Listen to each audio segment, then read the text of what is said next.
Hey everybody, this is Brandon Boyd with Shelley Paterson Homes and Keller Williams Bluegrass here with another episode of Hometown Highlights, but as you can see here, we're going to do more of a hometown happy hour. So this should put you in a good mood. This will be an old-fashioned. We're in bourbon country, central Kentucky, and this is really one of the classic cocktails for the area.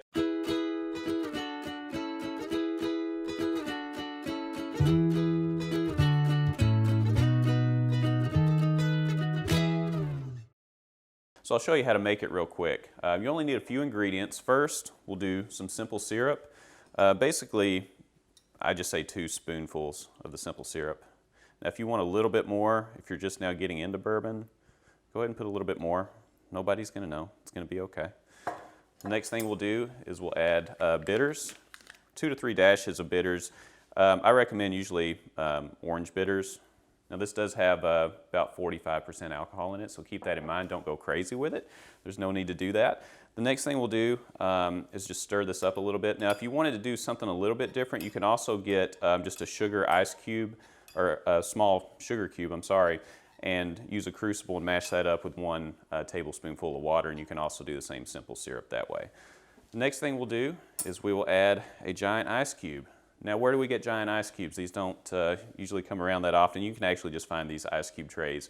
Really, at Meijer, Kroger, or any local grocery store, they should have that. So we'll drop that in there. And then depending on what kind of day you're having, if you had a good day at work, bad day at work, really depends on how much you put in here. We usually recommend 1.5 ounces right over top of the ice cube. And you may also be asking why use a large ice cube. There's actually a reasoning behind that. If you use a lot of smaller cubes, it will tend to melt down a little bit too quickly and it'll dilute the old-fashioned. So if you use a larger ice cube, it keeps that from happening and it keeps the taste of the bourbon coming through a little bit longer. One other thing, maraschino cherry. I always like to drop these in. These are fantastic. And it gets your serving of fruit in for the day. I'm not sure what the daily recommended allotment is for fruit intake for the day, but you can kind of count that, I guess. And another thing, to top it all off, just peel a little orange peel and twist it and squeeze it to get all the orange oils to come out. Rub the rim of the glass with all those orange oils,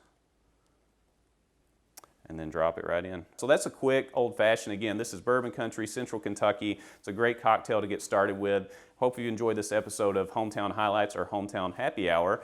And make sure you like, share, interact with this video. We would really appreciate it. And we look forward to seeing you. If you need any help with your buying, selling, or any other real estate needs, we're here for you with Shelley Paterson Homes. We'll see you on the next video.